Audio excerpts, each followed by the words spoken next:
आप देख रहे हैं BA न्यूज, खबर हमारी फैसला आपका। इस वक्त की बड़ी खबर। लखनऊ शिवम साहित्यिक एवं सांस्कृतिक मंच की ओर से भागीदारी भवन में आयोजित समारोह में 3 पुस्तकों के विमोचन, साहित्यकारों व समाजसेवियों के सम्मान के साथ कवि सम्मेलन का आयोजन किया गया। वंदन हे रघुनंदन कार्यक्रम में मुख्य अतिथि ब्रजेश पाठक ने कहा, प्रभु राम भारतीय संस्कृति के नायक हैं। पाठक ने ये भी कहा कि तुलसीदास चाहते तो अकबर के दरबार में नवरत्न बन जाते, लेकिन उन्होंने रामचरितमानस के माध्यम से भगवान राम के आदर्शों और संस्कारों को भारतीय जनमानस तक पहुंचाने का संकल्प लिया। इससे पहले पाठक ने कमल किशोर भावुक की पुस्तकों वंदन हे रघुनंदन और सिर उठाए शब्द के साथ कुलदीप कलश की काव्य संग्रह दूर जाना है मुझे का विमोचन किया। कार्यक्रम की अध्यक्षता शतरुद्र प्रताप ने की, संचालन कुलदीप ने किया। शिवम साहित्यिक एवं सांस्कृतिक मंच के कार्यक्रम में बही कविताओं की रसधार डॉक्टर अशोक अज्ञानी व सर्वेश त्रिपाठी सम्मानित।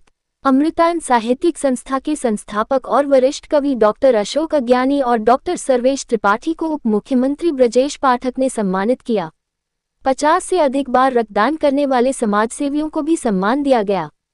इस अवसर पर आयोजित कवि सम्मेलन में शोभा दीक्षित, भावना, योगेंद्र योगी, सरला शर्मा, अनुचंद, प्रदीप शर्मा और शहबाज तालिब ने काव्य पाठ किया। पूर्व मंत्री सुधाकर त्रिपाठी, राज्य सूचना आयुक्त दिलीप अग्निहोत्री, इसके गर्ग, मोहम्मद अली साहिल के अलावा कवि, साहित्यकार व समाजसेवी मौजूद रहे। आज आप अपना नाम परिचय बताते हुए आज जो कार्यक्रम है उसके बारे में बताएं। अनिल कुमार श्रीवास्तव है जी। मैं PWD में हेड असिस्टेंट हूँ और मैं नौकरी करते हुए भी पूरे भारत देश में ब्लड की सेवा करता हूँ। अब तक हमने पूरे भारत में और कैंप के माध्यम से लगभग 10-15 हज़ार लोगों को ब्लड दिला चुके हैं। इसमें A negative, B negative, O negative, यहाँ तक कि सबसे रेयर ग्रुप जो 1-2-4 स्टेट में नहीं मिलता है वो बॉम्बे ब्लड ग्रुप है। ज़्यादातर वो महाराष्ट्र, उड़ीसा, रांची यहाँ तक मिलता है। उसके लिए भी अगर यहाँ किसी को जरूरत पड़ जाए तो हम लोग डोनर के माध्यम से भिजवाते हैं। पूरी टीम हमारी पूरे भारतवर्ष में काम करती है। और ऑलरेडी यहाँ पे हमें जितेंद्र भैया की टीम लखनऊ पुलिस मित्र ने बुलाया है। कार्यों को देखते हुए भी हम लोगों ने पहली बार इतिहास में पहली बार सफल कैंप का आयोजन किए हैं। बहुत ही आने वाले समय मई-जून में संघ हमारे यूपी मिनिस्ट्रियल एसोसिएशन संघ जो है उसके माध्यम बने तले हम लोग मई में पुनः नया कैंप कराएंगे। और यहाँ तक अगर आए तो कुछ क्वालिटी तो जरूर होगी जो पुलिस मित्र की टीम ने चुना है। टॉप 10 में आदरणीय मुख्यमंत्री ब्रजेश पाठक सर के द्वारा सम्मानित हो। सर, जैसे कि आज 3 किताबों का विमोचन हुआ है, तो ये किताबें समाज को क्या संदेश देंगी? सर, समाज को ये किताबें बहुत बड़ा संदेश देगी कि कोई नौकरी करने वाला व्यक्ति, पुलिस जैसा आदमी, पुलिस में जो काम करता है, आप लोग जानते हैं पुलिस की नौकरी कितनी कठिन होती है। उसके बाद वक्त निकालना, अपने बीवी बच्चों को समय ना देना, उसके बाद समाज सेवा में कार्य करना कितना कठिन होता है, आप लोग खुद बताइए। देखिएगा, हम ऑलरेडी खुद जॉब करते हैं, उसके बाद ना बच्चों को देख पाते हैं ना फैमिली को। हमारी वो तो वाइफ देखती, पढ़ाती लिखाती रहती, हर समय हम तो इसी में जुटे ही रहते हैं। शाम सुबह रात में मोबाइल में के माध्यम से ही करते हैं। पूरे भारत में किसी को भी जरूरत होती है तो हम लोग दिलवा देते हैं। देते हुए बताइए आज का कार्यक्रम के बारे में बताइए, अपना इंट्रोडक्शन देते हुए। मेरा नाम शतरुद्र प्रताप है और मैं यूथ इन एक्शन एक राष्ट्रीय संघ उसका मैं अध्यक्ष हूँ। और आज 3 पुस्तकों का विमोचन कार्यक्रम था जी।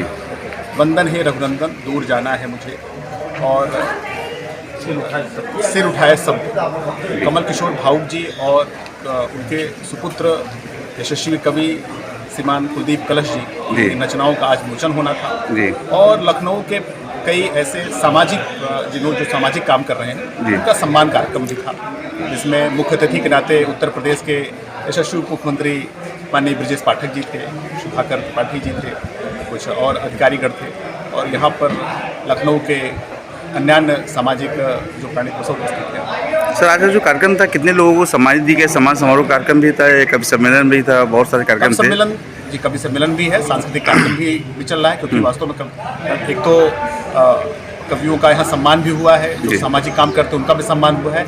ऐसे लगभग 1 दर्जन से ज़्यादा लोगों का यहाँ सम्मान हुआ है। लगभग 12-14 लोगों का तो यहाँ सम्मान ऐसे किया गया है। समाज जीवन क्षेत्र में जो लोग अग्रणी भूमिका अपना निर्वहन कर रहे हैं, और पुस्तक विमोचन का कार्यक्रम हुआ है।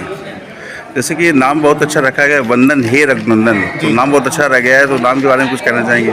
कितना अच्छा नाम जो है। अब भगवान राम को रघुनंदन कहा गया है जी। और जैसा मैंने कहा कि इस समस्त ये जो ब्रह्मांड है, इस ब्रह्मांड के गुरुत्व में अगर कोई है हम सबके लोक जीवन में, सामाजिक जीवन में, मानवीय जीवन में, तो मर्यादा पुरुषोत्तम भगवान श्री राम। और हम मनुष्य जीवन में अगर हम किसी एक व्यक्ति को मानव रूप में उसके इर्द गिर्द घूम सकते हैं, जैसे एक न्यूक्लियर होता है और उसके न्यूक्लियर के इलेक्ट्रॉन के पूरे अगल बगल सारे उसके प्रोटॉन इलेक्ट्रॉन भ्रमण करते हैं, वैसे हम सब भी एक नायक रूप में जो जिनको अवतारी पुरुष कहा गया है, जो मर्यादा पुरुषोत्तम है, ऐसे राम के जीवन के चारों ओर हम सब घूमने वाले लोग हैं। वहाँ तक पहुँचना तो संभव नहीं हो पाता है, क्योंकि उन्होंने जो एक जो उन्होंने ऊंचाई दिया है वो तो असंभव जैसा होता है, लेकिन उसके इर्द गिर्द घूमते हैं और अपने जीवन को हम लोग कृतार्थ करते हैं और कहीं न कहीं हम लोग मोक्ष की प्राप्ति जो जाते हैं। तो ऐसे राम को लेकर के उनकी वंदना करना, उनके भावों को जो उन्होंने लोक जीवन जो उन्होंने काम किया है, सामाजिक जीवन जो उन्होंने काम किया है, राजधर्म में जो उन्होंने काम किया है, उसको अपना प्रतीक मानते हुए समय समय पर विद्वान कवियों ने अपनी लेखनी से लिखने का प्रयास किया है। जैसा हम जानते हैं कि आदि कवि महर्षि वाल्मीकि जी ने पहला जो उन्होंने काव्य पाठ किया है, जो दुनिया में पहला माना गया है, वह रामायण ही है, ठीक है, और गोस्वामी तुलसीदास जी का है। तो उसी क्रम में जब भी कोई कवि अपने कवित्व को लिखना चाहता है, उसको एक ऊंचाई देना चाहता है, तो वास्तव में फिर वो राम के ही इर्द गिर्द जाना चाहता है, क्योंकि उनका लोक जीवन ही ऐसा है।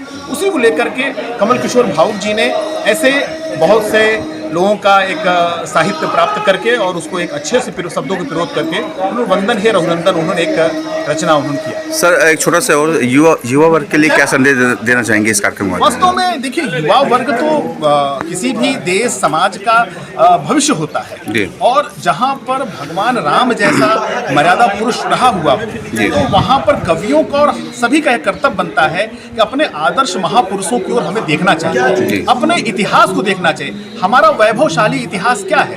हमारा वैभवशाली इतिहास सदैव विजय का है, धर्म का है, सेवा का है, पुरुषार्थ का है। यानी तो युवाओं के लिए सबसे बड़ी बात है कि आपको जीवन में हताशा निराशा होने की कहीं आवश्यकता नहीं है। सबसे बड़ी बात है कि आप राम की तरफ देखिए, राम के जीवन की तरफ देखिए, कृष्ण के जीवन की तरफ देखिए, भारत में जन्मे महापुरुषों के जीवन की तरफ देखिए और उनसे प्रेरणा लेकर के अपने कुल समाज को कृतार्थ करते हुए यशस्वी भाव से आगे बढ़िए। यही हमारे आज के युवाओं के लिए मेरा यही संदेश है और मुझे लगता है ऐसे समय से बहुत कार्यक्रम से युवाओं को एक बहुत बड़ा बल मिलता है।